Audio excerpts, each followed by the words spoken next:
Episode number 665 में 665 number के इस एपिसोड में आप सभी का बेहद का परम परम स्वागत है। तो कैसे हैं सब बेहद की आत्माएं, श्रेष्ठ आत्माएं, जागृत आत्माएं। आशा रखता हूँ सब बढ़िया होंगे, मस्त होंगे, व्यस्त होंगे। दादाजी के इस यूट्यूब चैनल पे आप सभी का बेहद का परम परम स्वागत है। तो आइए शुरू करते हैं आज का बढ़िया दिन। और यस, हैप्पी होली सभी को। आज वो कलर वाली होली, कल पानी वाली होली थी, आज कलर वाली होली है। तो सभी लोगों ने जिन जिन लोगों ने होली को खेला है तो सबको बहुत सारी शुभकामनाएं। जिन्होंने दूरदर्शन किए हमारी तरह, तो आप सबको भी दूरदर्शन वाली शुभकामनाएं। तो चलिए शुरू करते हैं आज का बढ़िया सा दिन।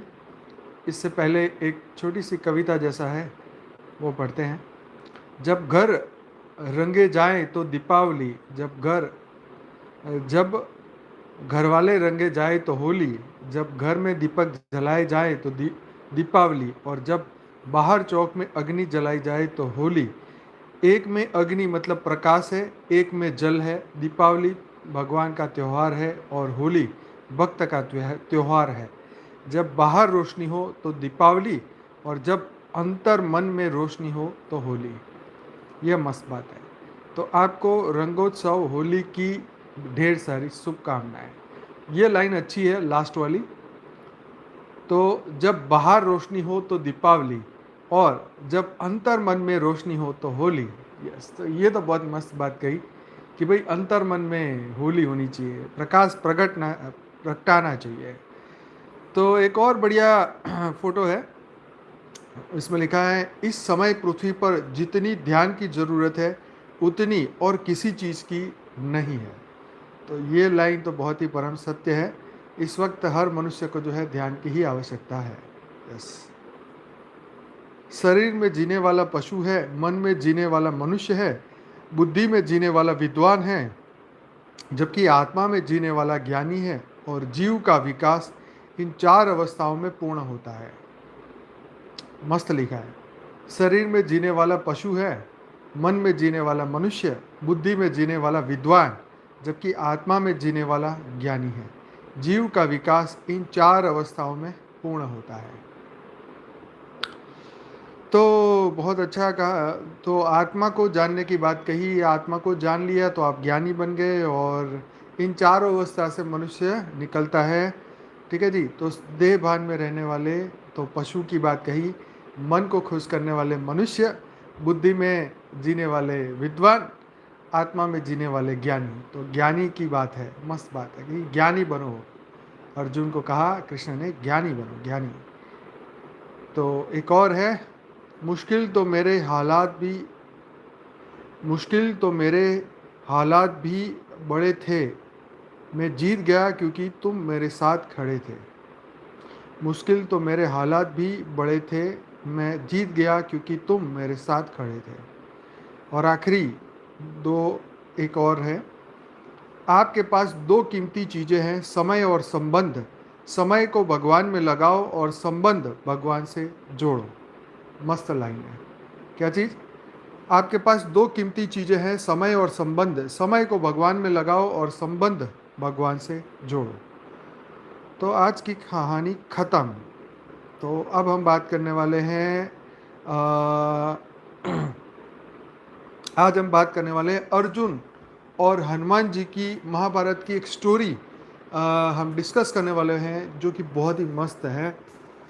तो जब महाबली हनुमान के भार से स्वयं नारायण का रक्त बह निकला, तो बड़ी मस्त स्टोरी है। तो जुड़े रहिए और इस स्टोरी को सुनिए, ध्यान से सुनिए। कई लोगों ने सुनी होगी, कई लोगों ने नहीं सुनी होगी। इस माँ का ऑडियो आज ग्रुप में आया था, उसमें माँ ने होली का मतलब समझाया था। जिन्होंने सुना वो बहुत बढ़िया, नहीं सुना तो सुन लीजिए। तो चलिए स्टोरी शुरू करते हैं। जब महाबली हनुमान के भार से स्वयं नारायण का रक्त बह निकला। महाभारत का युद्ध आरंभ होने वाला था। दोनों ओर की सेनाएं युद्ध की तैयारी में जोर शोर से जुटी थी। श्री कृष्ण के परामर्श से अर्जुन ने देवराजेंद्र से सारे दिव्यास्त्र प्राप्त कर लिए थे। उससे उससे भी ऊपर वह भगवान रुद्र के पाशुपस्त्र पाशु पस्त्र ऐसे कुछ लिखा है, पाशुपतास्त्र भी मिल चुका था। तो चलो भाई, ये उनको मिल गया था, बहुत बढ़िया। आपको पता है ना, ये देवराज इंद्र के वहाँ दिव्यास्त्र लेने के लिए अर्जुन जी जो हैं वो स्वर्ग में रहे थे। कितने साल, 5 साल 6 दिन ऐसा कुछ था। अगर आपको एग्जैक्ट पता है तो ज़रा लिखे कितने वो दिन स्वर्ग में रहे थे। तो पूरे हर दिन की तो डिटेल नहीं पता है, लेकिन यस, इसके ऊपर ज़रूर से चर्चा करेंगे अगर आर्टिकल मिलेगा तो। 5 दिन रहे थे, नहीं 5 दिन नहीं, 5 साल रहे थे ऐसा कुछ था। 6 साल, 6 साल 5 दिन, यस, ऐसा कुछ मुझे याद आ रहा है। चलो कोई बात नहीं, जो भी होगा चेक कर लेंगे, ठीक है जी। या 6 दिन रहे या 7 दिन रहे, 1 साल रहे। अच्छा 1 साल रहे, चलो अच्छा है। वो वैसे तो कहते नहीं अरे देवताओं का एक दिन तो धरती पे तो 1 साल। ओ हाँ, तो ऊपर 6 दिन रहे तो नीचे 6 साल। चलो ये भी कंफर्म करना पड़ेगा, ठीक है। चलो तो आगे बढ़ते हैं। इतने दिव्यास्त्र प्राप्त इतने दिव्यास्त्र प्राप्त करने के कारण अर्जुन में थोड़ा घमंड आ गया। श्री कृष्ण जानते थे कि इस घमंड के साथ वो महाभारत का युद्ध नहीं जीत सकता, क्योंकि जिन दिव्यास्त्रों पर उससे गर्व था उनके उनके ज्ञाता कुरु सेना में भी थे। अच्छा, सामने वाली जो सेना थी उसको कुरु सेना बोलते थे।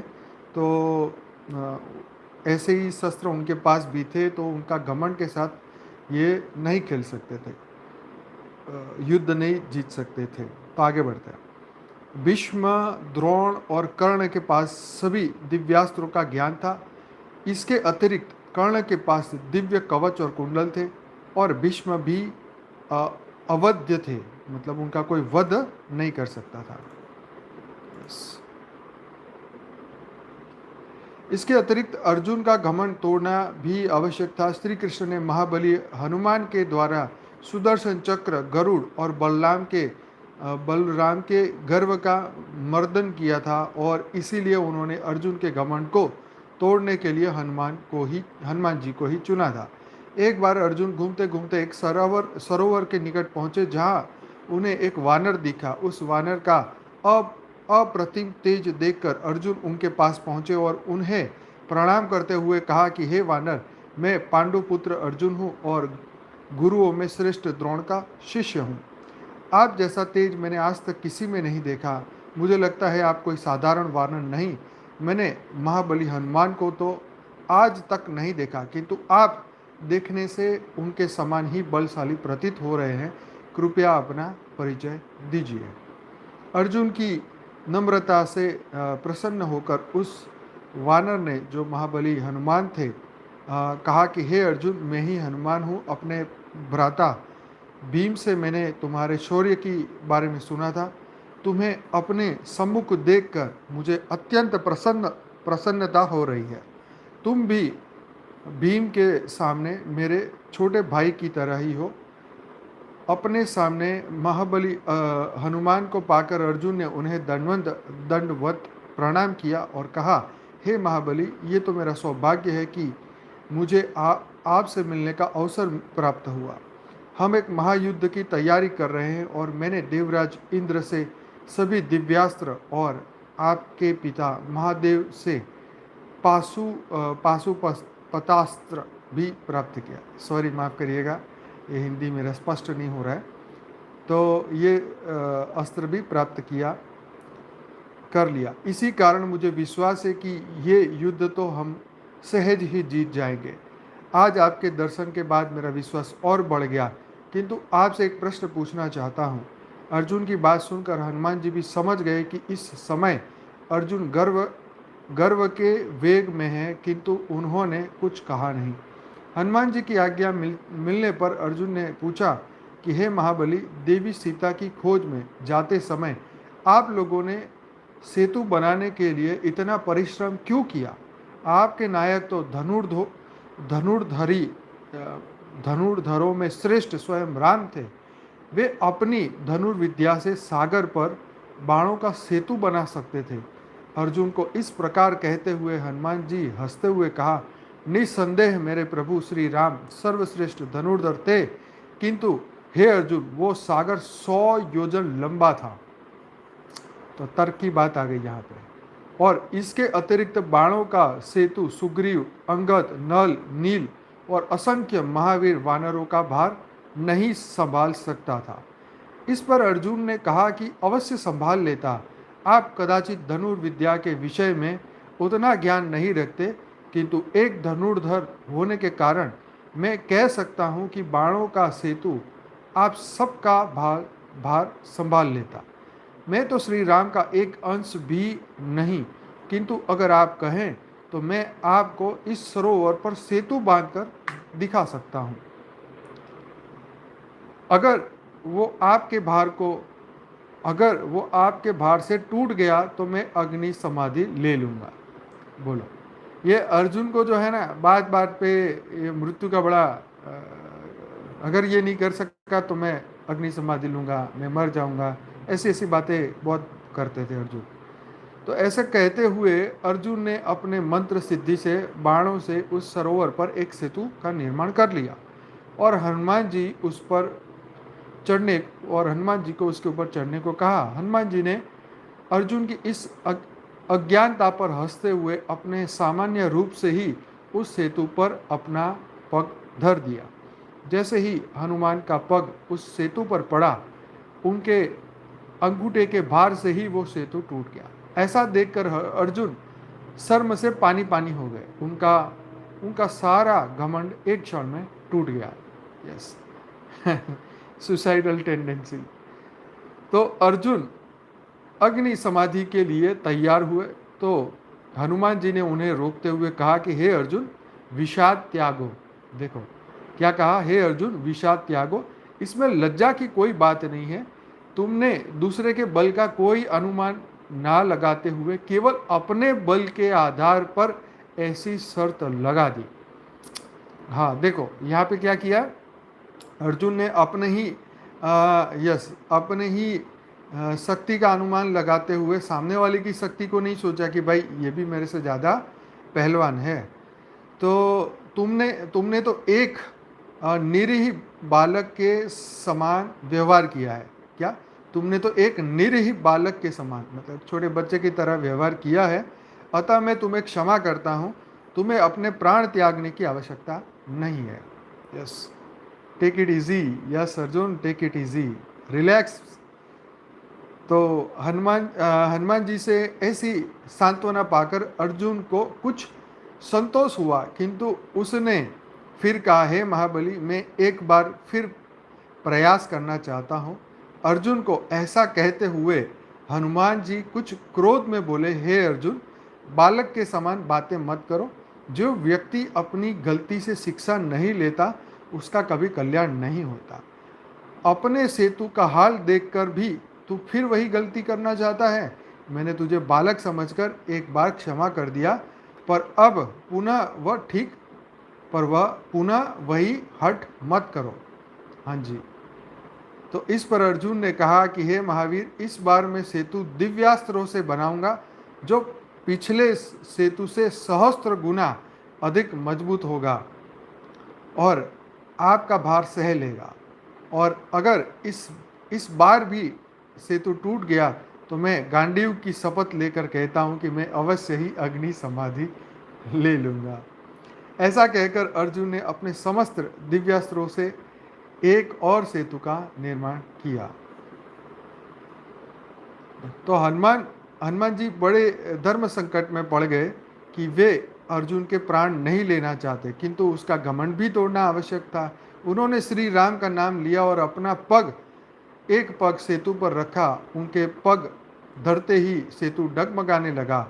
अर्जुन को लगा कि अब उसके प्राण नहीं बचेंगे। हनुमान ने अर्जुन से कहा, पुत्र अभी भी समय है, तुम अपनी गलती मान लो तो मैं नीचे उतर जाऊं। किंतु अर्जुन ने सोचा कि इस अपमान से तो मेरा मर जाना ही अच्छा है, इसीलिए उसने अपनी गलती नहीं मानी। यस ऐसा देखकर हनुमान ने अपना दूसरा पग भी सेतु पर रखा।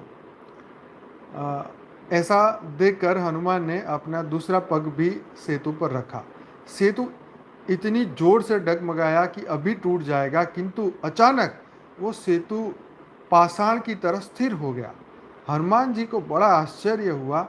वे धीरे धीरे अपना भार बढ़ाने लगे, किंतु सेतु उसी प्रकार अड़िग रहा। अंत में कोई उपाय ना देखकर हनुमान जी ने अपना वो विराट स्वरूप धरा जो उन्होंने सागर पार करने के समय पे धरा था, वही स्वरूप।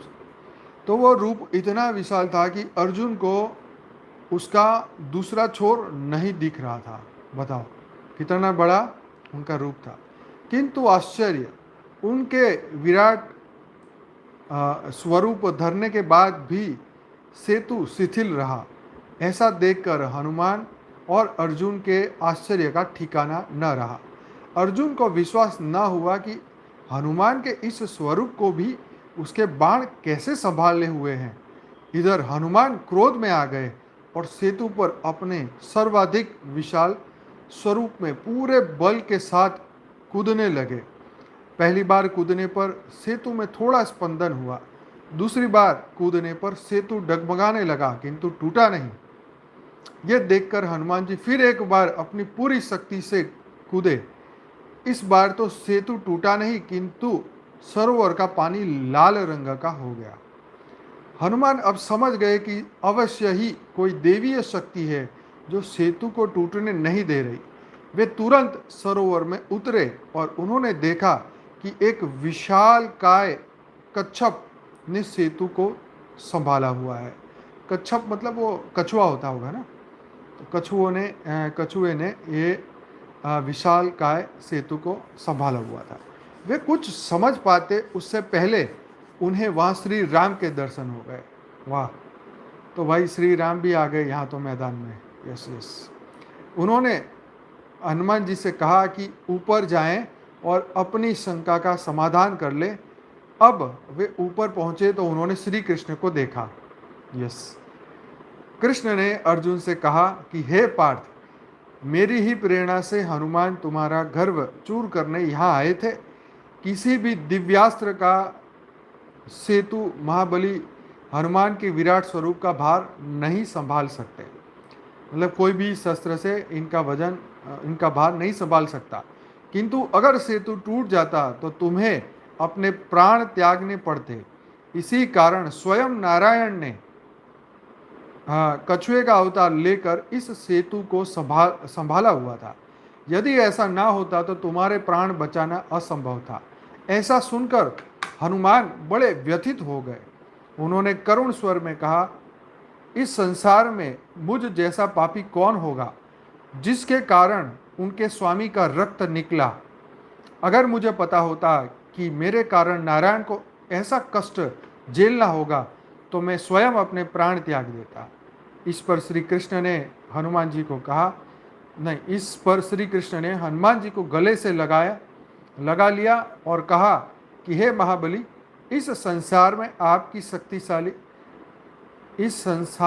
आपसे शक्तिशाली और कौन है? Question mark. आपके बल के कारण ही तो श्री राम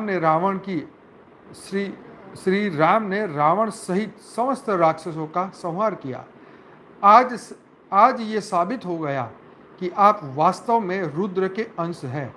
अन्यथा किसमें इतना बल है कि स्वयं भगवान विष्णु के अंश का रक्त निकाल सके?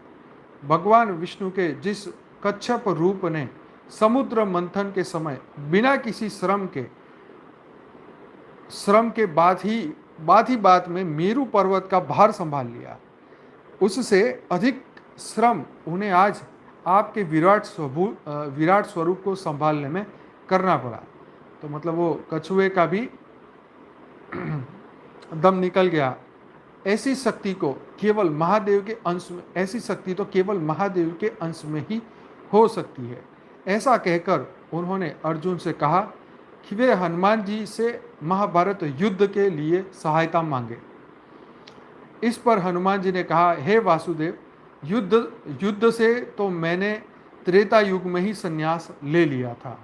यस, युद्ध से तो मैंने त्रेता युग में ही संन्यास ले लिया था, किंतु आपकी इच्छा है, इसी कारण मैं युद्ध में तो भाग नहीं लूंगा, किंतु अर्जुन के रथ की ध्वजा ध्वजा पर उपस्थित रहूंगा। ऐसा कहकर हनुमान ने दोनों को आशीर्वाद देकर वहां से विदाई किया। ऐसा कहकर हनुमान ने दोनों को आशीर्वाद देकर वहां से विदा दिया। अपने वचन के अनुसार महाभारत के युद्ध में महाबली हनुमान अर्जुन के रथ की ध्वजा पर विराजमान रहे और अर्जुन की रक्षा में श्री कृष्ण के साथ साथ बड़ी भूमिका निभाई। तो जी, ये तो थी अर्जुन और हनुमान जी की ये स्टोरी। यस, तो देखो यहाँ पे देखा जाए तो अर्जुन का एक अहंकार तोड़ने के लिए कितने लोगों को कष्ट उठाना पड़ा, सोचने वाली बात है। हाँ, कृष्ण जी को कछुए के रूप में उठाना पड़ा और हनुमान जी को भी बेचारे को वजन दे दे के उनके ऊपर भी उनका दुख ये लगा कि मेरे कारण जो है कछुए का खून निकल आया। तो मतलब उनसे ये हर्ट हुआ, कछुए को हर्ट हुआ, तो उनको बहुत दुख लगा। देखो, अहंकार तोड़ने के लिए भगवान भी कितने कष्ट झेलते हैं, क्योंकि देखो क्या मस्त बात थी इसके अंदर। मस्त लाइन ये थी कि तुम अहंकार के साथ इस युद्ध को नहीं जीत सकते। ये सबसे बड़ी पंच लाइन थी। यस, तो यस, ये स्टोरी भी मैंने आज ही पहली बारी सुनी और पढ़ी आप ही के साथ। तो ये कमाल की बात है कि देखो, इंद्र का, अर्जुन तो इंद्र का लड़का था, बराबर। तो अगर ये रूल उनको लागू पड़ता है तो ये रूल्स जो है वो इंद्र को भी लागू पड़ता है। तो अहंकार के साथ जो है, मतलब अपनी शक्ति के अहंकार के साथ जो है वो युद्ध को नहीं जीत सकते। तो ये जो बात थी कि अहंकार, तो जैसे ये रूल अर्जुन को लागू होता है, देवताओं को लागू होता है, ऐसा ही ये रूल मनुष्य को भी लागू होता है। हर मनुष्य के अंदर अलग अलग समय में अलग अलग तरीके के अहंकार होते हैं। जवानी में जवानी का अहंकार होता है, जैसे जैसे उम्र बढ़ती है, ज्ञान बढ़ता है, तो ज्ञान का अहंकार आता है। राइट, मैं श्रेष्ठ हूँ, मैं बड़ा हूँ, मैं ज्ञानी हूँ, मैं पावरफुल हूँ, मैं ये हूँ, मैं वो हूँ। तो अहंकार का कोई एंड नहीं। तो यस, कर्म का सिद्धांत सभी को लागू पड़ता है। यस, तो अहंकार ही आवरण होता है।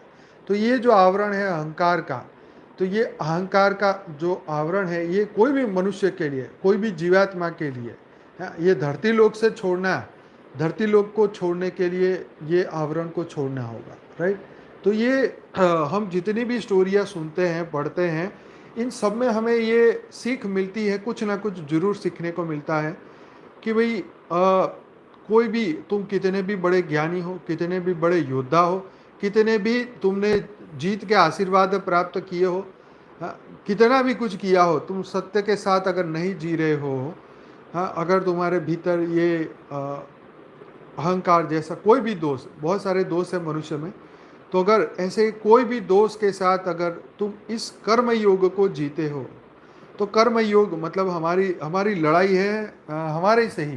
राइट, हम कर्म योगी बन के जीना चाहते हैं, लेकिन हमारे बीच में, राइट, हमारे बीच में प्रॉब्लम क्या आता है, हमारा खुद का अहंकार, हमारी खुद की इच्छाएं, हमारी खुद की वासनाएं। राइट, यही हमारे इस कर्म चक्र को, इस युद्ध को हमें जीतने नहीं देती है ना। मेन बात यह है कि हम जीत नहीं पाते है ना। कुछ पल के लिए जरूर जीत पाते, जब हम योग में बैठते हैं, राइट, तो हम सब युद्ध बहुत अच्छी तरह जीतते हैं, बहुत अच्छी तरह, आधा घंटा, 1 घंटा हम बहुत अच्छी तरीके से पूरी संसार को, क्या पूरी दुनिया को, पूरे यूनिवर्स से टक्कर ले लेते हैं अगर हम 1 घंटा योग करते हैं। लेकिन बाकी के समय हम अपने आप को भी नहीं झेल पाते। सही बात है ना। तो ये कितना परम सत्य है, यू वर्सेस यू तो है, लेकिन कितना परम सत्य है कि हम अपने आप को नहीं झेल पाते। राइट, कुछ बात, कुछ गुस्सा, कुछ ऐसी बातें जो होती है तो हम कहते हैं सब गया भाड़ में, पहले इनसे निपटो, है, पहले इसका ये करो, पहले इसका रास्ता निकालो, पहले इस। तो ये जो हमारा खुद के भीतर का जो युद्ध है हम उससे नहीं जीत पाते, हम मन से नहीं जीत पाते, हम अपनी इच्छाओं से नहीं जीत पाते। मतलब अपना युद्ध तो अपने ही सही है ना, किसी और को क्या बोले। हाँ, भगवान ने मनुष्य देह इतना अच्छा दिया, लेकिन उस देह को हम नहीं संभाल पा रहे, राइट। हम इस मन को नहीं संभाल पाते। मन तो हमारी हमारी उपज है ना। शरीर तो नहीं था तो भी मन तो था, लेकिन हम इस मन को भी नहीं संभाल पाते। चलो, देह के ऊपर तो हम दोष दे सकते हैं कि भाई 5 तत्व का शरीर है, आकाश वायु अग्नि जल पृथ्वी सब इम्बैलेंस हो रहा है, हवा शुद्ध नहीं है तो रोग होते हैं, ये ठीक है। लेकिन मन का क्या प्रॉब्लम है?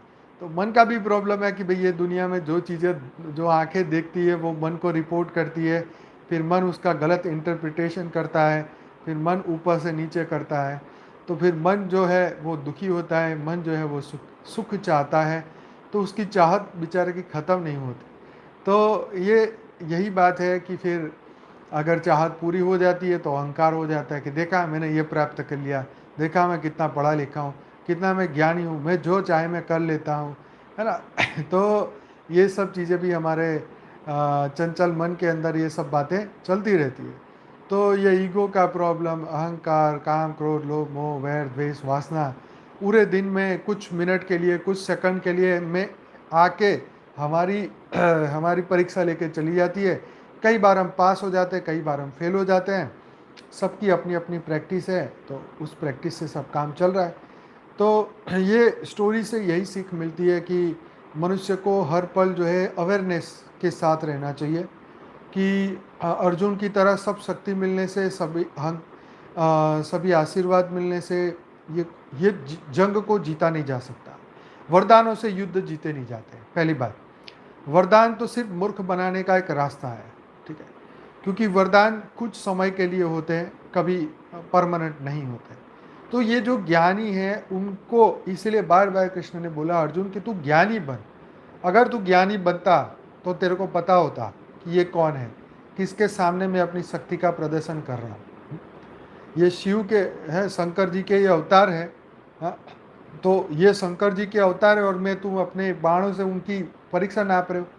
तुम्हारे बाण, तुम्हारा कोई भी शस्त्र उन अवतार से ऊपर है, तो काय का तुम्हारा कैसे काम चलेगा बताओ। तो इसीलिए पहचान बहुत ज़रूरी है। ज्ञान से होती है पहचान। ज्ञान से, ज्ञान अगर उनको हो जाता तो ना ही इनकी परीक्षा लेनी पड़ती और ना ही कछुए को उनका खून निकलता, ना ही हनुमान जी को बार बार ऐसे अपना विराट स्वरूप दिखाना पड़ता। तो अर्जुन ज्ञानी नहीं बनता था, यही प्रॉब्लम था। इसलिए बार बार बोला ज्ञानी बनो, ज्ञानी बनो, ज्ञानी बनो। तो भगवान भी बेचारे मित्र था अर्जुन, तो उसकी रक्षा करने के लिए बार बार जो है वो खुद भी प्रॉब्लम में पड़ जाते थे और दूसरों को भी प्रॉब्लम में डाल देते थे। पर खैर, ये चीज़ें हमारे लिए है, आज के मनुष्यों के लिए ये सीख है ना।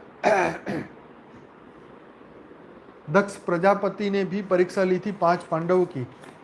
ये मुझे पता नहीं है क्या परीक्षा ली थी, कभी इसके ऊपर भी चर्चा करेंगे।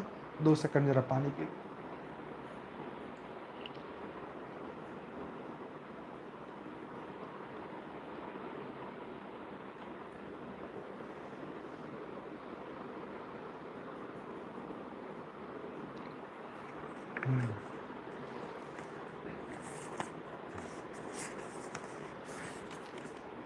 तो ये वरदान की जो बातें हैं ना, जो वरदान मांगते हैं और जो वरदान देते हैं वो एक दूसरे को ही रियल टाइम में अगर ज्ञान की दृष्टि से देखो तो एक दूसरे को उल्लू बनाने वाली बातें हैं कि जा तेरे से ये हो जाएगा, जा मैं तेरे को ये शस्त्र दे रहा हूँ, ये मैं दे। हाँ, उस समय के लिए वो जरूरी है। जब वो अर्जुन की एक बात सोचने वाली है, जब अर्जुन भी वो जब अंतिम समय में जब वो हिमालय को क्रॉस करते करते वो चलते चलते नीचे खाड़ी में गिर गए, तो खाई में गिर गए, तो हाँ, तो तो युधिष्ठिर ने उसको बोला कि तुझे पूरी जिंदगी अहंकार रहा था, इसलिए तू खाई में गिर गया। तो मतलब देखो, इतना ज्ञान सुनने के बाद भी, इतने युद्ध जीतने के बाद भी उनका अहंकार नहीं मिटा और वो हिमालय की खाई में गिर गए। ठीक, अब ये तो एक एग्जाम्पल है। लेकिन फिर जब वो उनकी आत्मा, अर्जुन की आत्मा फिर स्वर्ग पहुंची, ठीक है, तो अब वो स्वर्ग में भी टेम्पररी पहुंची, फिर स्वर्ग से फिर नीचे आना पड़ा। तो फिर वो कहाँ गए वो शस्त्र, कहाँ गए वो अस्त्र, कहाँ गए वो विद्या? हाँ, वो सब खत्म हो गया। तो अर्जुन जब कृष्ण की गोपियों को लेके रहा था वहाँ द्वारका से, तो जब वो उन लोगों से, क्या नाम थे वो जंगली लोगों से, जब उनका सामना हुआ तब भी वो नहीं जीत पाए। तो कहाँ गए थे वो अस्त्र, कहाँ गए थे वो शस्त्र? तो वो स्पेशल पर्पस से दिए थे, और वो जैसे ही पर्पस पूरा हुआ तो सब खत्म हो गया। तो बस यही है कि पर्पस टेम्पररी, ये पर्पस के लिए ही ये सब कुछ मिलता है। तो ये यस, अहंकार तो कितने सारे अवतारों को भी था, नहीं? ये देखो यहाँ लिखा है, अहंकार तो अवतारों को भी हो गया था, परशुराम को, लक्ष्मण को। तो भाई परशुराम जी की तो बात ही क्या करें। तो यस, भील से लड़ते लड़ते उनका वो खुद ही हार गए अर्जुन। तो कहने का मकसद ये है कि ये सब टेम्पररी होता है, तो इसलिए कभी भगवान से भी वरदान मत मांगो, मांगने की ज़रूरत ही नहीं है। ठीक है, देंगे तुम्हें तो भी वो टेम्पररी उल्लू बना के आपको दे देंगे, तुम उसमें खुश हो जाओगे, कुछ समय की प्राप्ति हो जाएगी, कुछ समय का आनंद मिल जाएगा, फिर वो आनंद चला जाएगा, फिर वो प्राप्ति भी चली जाएगी। हाँ, फिर तुमने बच्चा मांगा, वो बच्चा भी चला जाएगा, उसका भी पुनर्जन्म हो जाएगा, तुम्हारा भी पुनर्जन्म हो जाएगा। तो ये ज्ञान तो यही सिखाता है ना कि मांगो मत। हाँ, ज्ञान तो यही बोलता है कि भागो मत, ना मांगो ना भागो। तो इसीलिए ये बहुत महत्व की बात है कि हम इस ज्ञान के महत्व को समझें, और ऐसी हर दिन अपने अंदर होने वाली अब हाँ, जैसे ये होलिका वाली बात, तो होलिका को भी वरदान था ना अग्नि में नहीं जलने का, लेकिन फिर भी वो असत्य के साथ थी, कपट के साथ थी, तो वो वरदान भी फेल हो गया। तो इस धरती पे देखो, जब कलयुग आता है तो अच्छे अच्छों के वरदान है, अच्छे अच्छों के वरदान फेल हो जाते हैं। आज देखो, वही देवता, वही दानव, वही है, सभी लोग धरती पे मनुष्य बने हैं, किसके पास वरदान है बताओ? आज किसके पास ये ऐसे अस्त्र शस्त्र रह गए हैं? कलयुग में है किसी के पास? नहीं है। तो कहने का मकसद ये है कि ये सभी चीज़ टेम्पररी है। चाहे त्रेता के अंदर जो भी चीज़ें हुई, चाहे द्वापर के अंदर जो भी चीज़ें हुई, चाहे सतयुग के अंदर भी आत्माओं में बहुत शक्तियाँ थी, बड़ा लंबा लंबा जीते थे, आयुष्य लंबा था, सब कुछ था, वैभव था, लक्ष्मी थी, सब कुछ था। हाँ, जितना चाहिए इतना था, लेकिन क्या नहीं था? नहीं था तो सिर्फ वो ज्ञान, जीवन और मृत्यु से परे जाने का ज्ञान। और इसके बारे में देखा जाए तो कोई सोचता भी नहीं था। अब देखो, बहुत कम पुराणों में, शास्त्रों में, वेदों में ये बात लिखी है कि कोई व्यक्ति ज्ञान मांगने के लिए गया हो, बहुत कम। नचिकेता जैसा कैरेक्टर बहुत कम हुआ। ज्ञान की खोज किसी को रही नहीं। आज भी देखो, दुनिया कहाँ भागती है चमत्कार के पीछे। अच्छा, ये मूर्ति पानी पी रही है, अच्छा ये भगवान दूध पी रहे हैं, अच्छा चलो पिलाओ, चलो जाके पिलाओ। तो बस यही बातें हैं, किसी को कोई परवाह नहीं है ज्ञान की, क्या फ़र्क पड़ता है ज्ञान हो ना हो, कोई फ़र्क नहीं पड़ता है। बस चमत्कार को नमस्कार, जहाँ चमत्कार देखा नहीं वहाँ लाइनें लंबी हुई नहीं, बस। तो ठीक है, वो भी उन लोगों का शायद उनका पार्ट नहीं है, आत्मा का पावर नहीं है, तो शायद इसलिए ज्ञान सुनने और समझने का ना उनको मौका मिला है, ना ही उनको शक्ति मिली है। तो ये ज्ञानियों के लिए है। तो इसीलिए कभी भी जीवन में कोई अहंकार नहीं करना, कोई शोक नहीं करना, कोई दुख की अनुभूति नहीं करना। जो भी अनजाने में भी हमारे साथ होता है वो कहीं ना कहीं हमारे कर्म का परिणाम ही है, ये मानना ही होगा। नहीं तो तुम्हें चैन नहीं मिलेगी, नहीं तो तुम अपनी छाती सड़ा सड़ा के खुद ही सड़ जाओगे, लेकिन तुम्हें चैन नहीं मिलेगी। तुम भगवान भी सामने आओगे ना, आएगा ना, तो भी भगवान को यही पूछोगे, भगवान मेरे साथ क्यों हुआ? तो भगवान भी तुम्हें यही जवाब देंगे कि बेटा तूने जो कर्म किए थे उसी का फल मिला। तो इसको शॉर्ट में समझ जाओ और अपनी छाती पे पानी डालो। ऐसा ना, ऐसे अपने आप को मजबूर करो दुखी होने के लिए। जो होना था वो होके रहेगा, क्योंकि कर्म का बंधन था। ठीक है, तो ज्ञानी ये कहते हैं कि जो होना था वो होके रहेगा, कोई बात नहीं। कर्म का फल आना है तो आके रहेगा, कोई बात नहीं। उससे कैसे डील करना वो मैंने सीख लिया, वो ज्ञान हमें सिखाता है।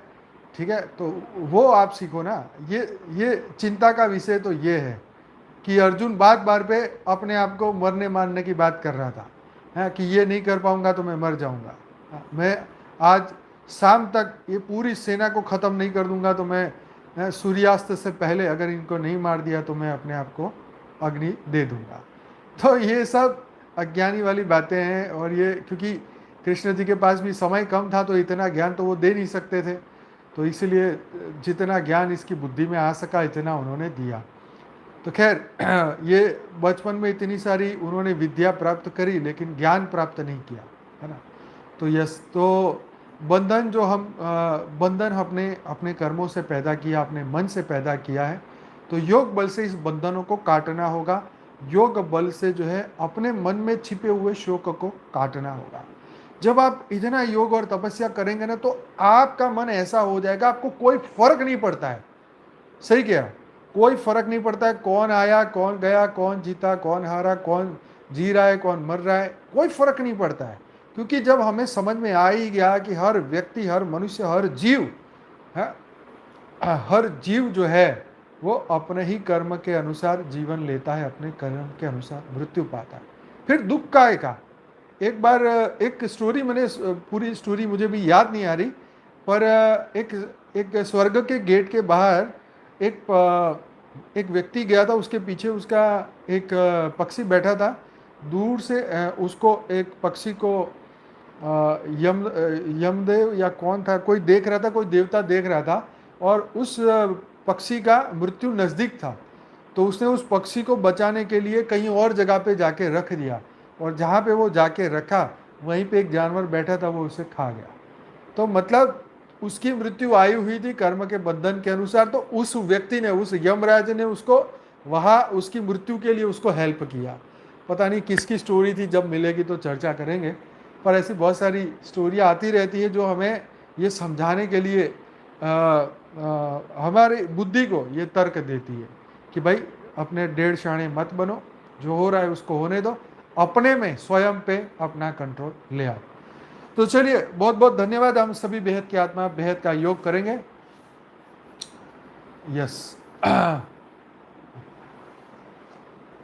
तो चलिए, बहुत बहुत धन्यवाद। अपनी अपनी आंखें बंद करें और अभी हम अपनी आंखें बंद करके बेहद के दादाजी को याद करते हैं, परम लाइट परम प्रकाश को प्राप्त करते हैं, अपने मन को सभी चिंताओं से मुक्त करते हैं, परम लाइट परम प्रकाश की अनुभूति करते हैं। तो सभी बेहद की आत्माएं अपनी अपनी आंखें बंद करें, रिलैक्स हो जाएं, चिंताएं, टेंशन, स्ट्रेस, तनाव सब कुछ भूलने का प्रयास करें। जितनी जल्दी आप ये सभी चीज़ें भूलेंगे उतनी ही जल्दी आपका योग बहुत बढ़िया लगेगा। कोई कहेगा कि भाई कैसे प्रयास करें, तो बस फोकस बदलना है, सीधी सी बात है, फोकस बदलना है। जिस प्रकार किसी विद्यार्थी की परीक्षा में सिर्फ 2 घंटे बाकी है और उस 2 घंटे में जो वो पढ़ाई करता है, अपना रिवीजन करता है, उस 2 घंटे में उसका पूरा फोकस सिर्फ उसकी किताब में होता है और उसका फोकस कहीं नहीं और होता। ऐसे ही हमारा फोकस सिर्फ और सिर्फ हमारे दिव्य स्वरूप में अगर हम लगा दें तो बाकी सभी बातों को हम भूल जाएंगे। चाहे ट्रक का हॉर्न बज रहा हो, चाहे ढोल नगाड़े बज रहे हो, लेकिन हमारा ध्यान, हमारा फोकस सिर्फ एक जगह पे है तो वो 100% सक्सेस हो जाएगा। तो ऐसे ही सभी बेहद की आत्माएं अपने भीतर अपने फोकस को अपने आत्मा के ऊपर ले आएं। पूरा फोकस हमारी आत्मा पे, हमारी आत्मा भ्रुकुटी के बीच में प्योर वाइट लाइट, परम प्रकाश, प्योर वाइट लाइट, बेहद का प्रकाश, प्योर वाइट लाइट, बेहद की परम परम परम शक्तियाँ, प्योर वाइट लाइट, पूरा हमारी आत्मा प्योर वाइट लाइट एकदम चमक रही है। प्योर वाइट लाइट, बेहद का परम परम परम प्रकाश चमक रहा है हमारे ही भीतर, हमारे ही अंदर। हमारी दिव्य एनर्जी, परम प्रकाश, परम लाइट संपूर्ण परम परम परम प्रकाशित हो चुकी है। हमारा मन संपूर्ण परम शांति को प्राप्त कर चुका है। हमारी बुद्धि परम पवित्र बन चुकी है। हमारे सभी संस्कार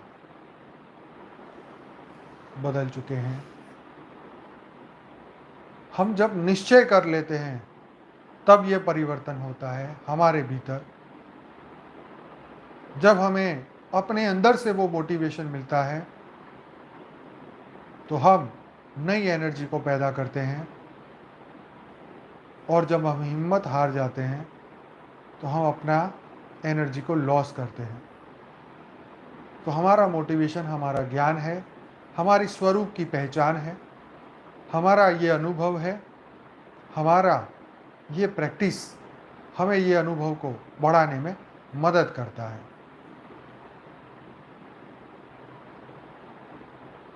हम सब दिव्य आत्माएं प्योर वाइट लाइट परम प्रकाश को उतार रही हैं हमारी आत्मा में, बेहद की कला के परम धाम से, बेहद के दादाजी से परम शक्तियाँ प्राप्त करके, अनंत अनंत शक्तियाँ प्राप्त करके सीधी अपने भीतर हम उतार रहे हैं। छोटू राम बाबू जी, बेहद के दादाजी, नीरू माँ, ब्रह्मा माँ, हम सबको परम प्रकाश परम लाइट दे रहे हैं, दिव्य दिव्य दिव्य शक्तियाँ दे रहे हैं।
सभी बेहद की आत्माएं मास्टर शक्तिशाली आत्माएं हैं, परम परम परम आत्माएं हैं, दिव्य आत्मा है, ब्रह्म स्वरूप आत्माएं हैं।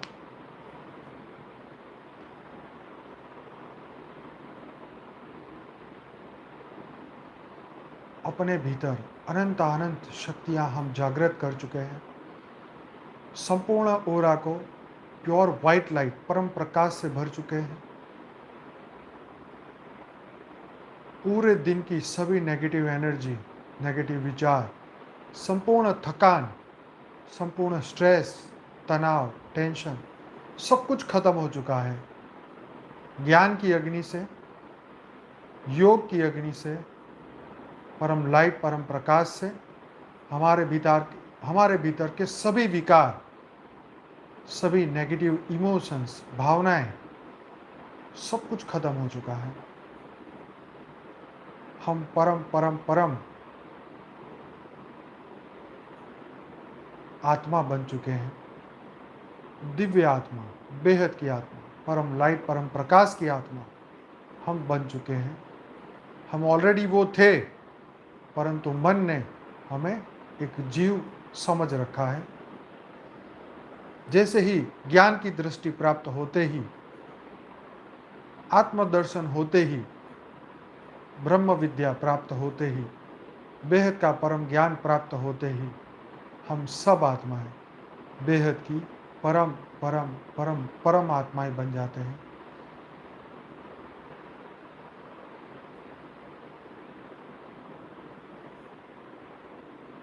जब भी जीवन में कोई भी सेटबैक मिले, कोई भी निराशा मिले, कोई भी दुख तुम्हारे मन को हावी होता हुआ दिखे, तुरंत ही अपनी आत्मा के दिव्य स्वरूप को देखना, उसके तेजस्वी रूप को देखना, उसके अंतर मन के प्रकाश को देखना, उसकी अनंत शक्तियों को देखना, अनंत अनंत लाइट को देखना। कितनी भरपूर शक्तियाँ हमारे भीतर हैं, भरपूर मोटिवेशन हमारे भीतर है। आत्मा की अनंत अनंत शक्तियाँ हमारे भीतर हैं। कभी भी हम अकेले नहीं हैं। हमेशा हमारे साथ बेहद के दादाजी छोटू राम बापू जी, उनका दिव्य स्वरूप हमारे साथ है, उनकी दिव्य शक्तियाँ हमारे साथ है और हमारी आत्मा में वही पावर और वही शक्ति भी हमारे साथ है। इस स्थूल शरीर के साथ हमारा सूक्ष्म शरीर भी अनंत अनंत प्रकाश से भरपूर हो चुका है। हमारा कारण शरीर भी अनंत अनंत पावर से भरपूर हो चुका है। बेहद की अनंत अनंत शक्तियाँ हमारे भीतर आ चुकी हैं।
अपने आप को पूर्ण होते हुए देखो, परम प्रकाश से, परम लाइट से, संपूर्ण ज्ञान के दिव्य स्वरूप से।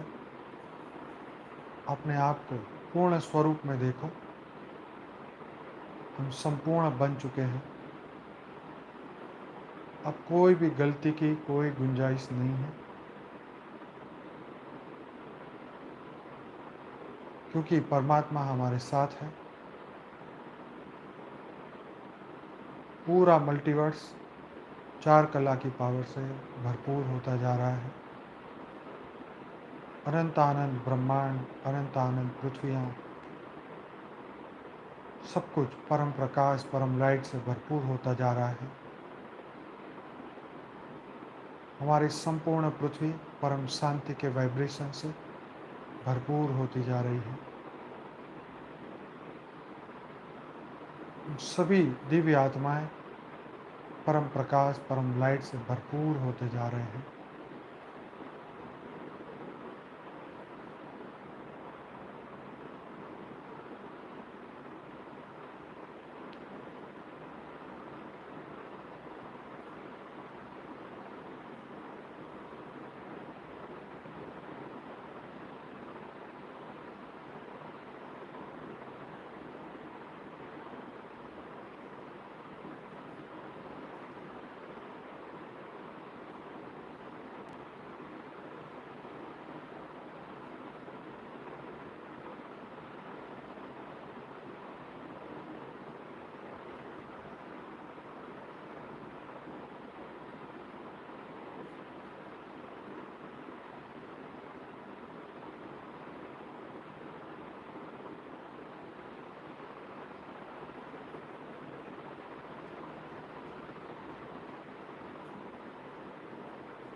पूरी पृथ्वी में दिव्य आत्माएं जागृत हो रही है।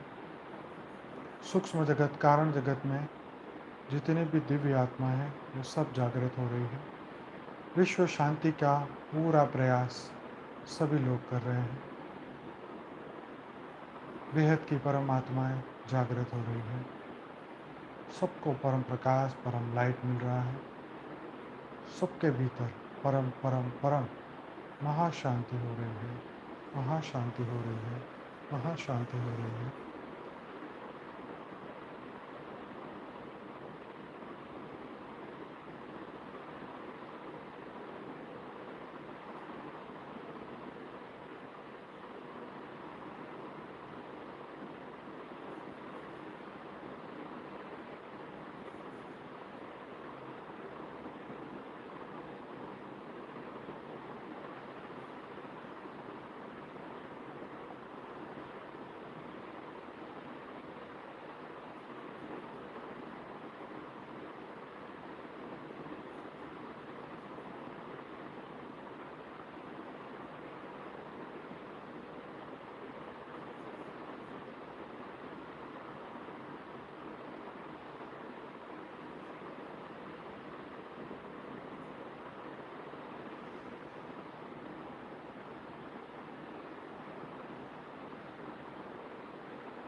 सभी बेहद की आत्माओं का दिल से धन्यवाद, कोटि कोटि धन्यवाद। बेहद की परम शांति। मिलते हैं कल रात को 10 बजे। बेहद की परम शांति, बेहद की परम शांति।